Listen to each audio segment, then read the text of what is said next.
আমি আবার চলে এসেছি একটা নতুন ভিডিও নিয়ে তোমাদের কাছে। তো এই ভিডিওটা আমার সাথে অনেকটাই লেট হয়ে গেল, তার জন্য খুবই দুঃখিত আমি তোমাদের সবার কাছে। তো এটা একটা সুন্দর দুর্গা ঠাকুরের, আমাদের মা দুর্গা যে নিয়ে আসেন তারা, তার একটা সুন্দর দৃশ্য তুলে ধরেছে একটা প্যান্ডেলে। তো এখানে দেখো স্বয়ং মহিষাসুরকে ওনারা দাঁড় করিয়ে রেখেছেন এবং সবার সাথে ওনারা হ্যান্ডশেক করছে, ছবিও তুলছে।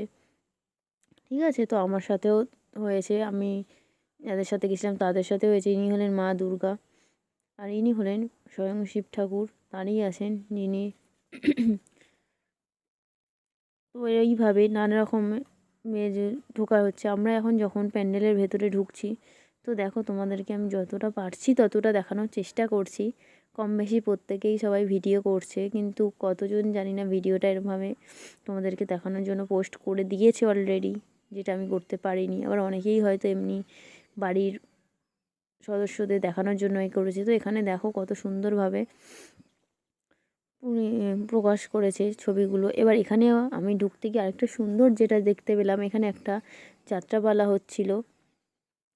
যাত্রাপালাটাও তো অনেক পুরনো, আগেকার দিনে হতো, এখন হয় না বললেই চলে। তো এখানে এরা পুরোটাই গ্রামের দৃশ্য একটা ফুটিয়ে তুলেছিল। তো এখানে পুরো গ্রামে কীভাবে একটা বাড়িতে বসবাস করে মানুষ, যেভাবে দেখো তোমাদেরকে দেখাচ্ছি সব পুরনো দৃশ্য, আগেকার রাজবাড়ি যেমন ছিল, তো রাজবাড়ির মতোই কিছুটা ওনারা ফুটিয়ে তোলার চেষ্টা করেছে। এখানটা ভেতরটা পুরো অন্ধকারই ছিল, কিন্তু দেখতে ব্যাপক সুন্দর ছিল। না দেখলে তোমরা কেউই বিশ্বাস করতে পারবে না যে এত সুন্দর। আমি তো না দেখে, মানে দেখতে গিয়ে এত ভালো লেগেছে আমার, সেটা বলারও কথা না যে এত সুন্দর দেখতে লেগেছে। এবং এরকম যে দুর্গাপুজোয় প্যান্ডেল হতে পারে সেটাও না দেখলে বিশ্বাস করা যাবে না। তো তোমাদেরকেও বললাম, আমি একটা মহিষাসুর মর্দিনী প্রোগ্রাম হচ্ছিল, তো যেখানে দেখো একজনের শিব সেজেছেন। এখানে ধরুন কীর্তন হচ্ছে, তো অনেক লোকজন জড়ো হচ্ছে।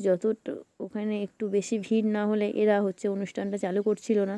তো সেটা দেখার জন্য আমরা বেশ দাঁড়িয়েই পড়লাম, মজার ব্যাপারই লাগলো যে এত সুন্দর প্রোগ্রাম হচ্ছে বাবা। তো সবাই আমরা কিছুক্ষণ দাঁড়িয়ে পড়েছিলাম, তখন আস্তে আস্তে লোক জমা হচ্ছিলো। তো দেখো আস্তে আস্তে তো এখানে অনুষ্ঠানটাও শুরু হচ্ছে। প্রথমে কিন্তু তোমাদের যে মহিষাসুর শিব ও দুর্গা দেখেছিলাম, ওরা আলাদা ছিল, দারোয়ানের মতো, কিন্তু ওনারা ওরকমভাবেই ছিল। তো এখানে একটা হচ্ছিলো যেটা আলাদা প্রোগ্রাম। দেখো এখানে নানা রকমের ওপরে শিব বসে আছেন, রাজবাড়িতে যেমন থাকে সবাই দেখাশোনার জন্য, তো ওই হিসাবেই বসে আছেন ওপরে। দেখো শিব দুর্গা নিচে নানা রকমভাবে কেউ দর্জিতে সেলাই করছে, কেউ করছে। এখানে মা দুর্গা আর শিব আছেন, আরও অন্যান্যরাও পাঠ করছে নানা রকমভাবে। এর যে ভয়েসটা আছে এটা আমি শোনাতে পারছি না তোমাদের, কি পাঠ করে শোনাচ্ছে, তার জন্য আমি খুবই দুঃখিত। কিন্তু দেখো যতটা দেখানোর চেষ্টা করতে পারছি আমি তোমাদের দেখাচ্ছি, কিন্তু যতক্ষণ না তোমরা না নিজের চোখে দেখতে পাচ্ছিলে, না দেখলে বিশ্বাসই করা যেত না যে এটা এত সুন্দর প্রোগ্রাম হচ্ছে বলে।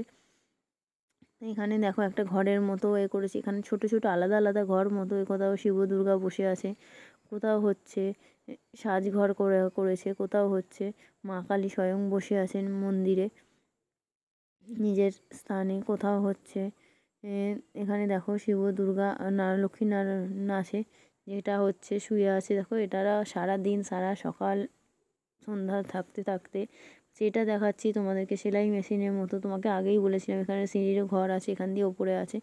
এখানে যে একটা রাজবাড়ির যে দুর্গা মূর্তি, সেটাই এখানে তুলে ধরেছেন ওনারা। তো মাটির দুর্গা মূর্তিটাও খুব সুন্দর, অসাধারণ।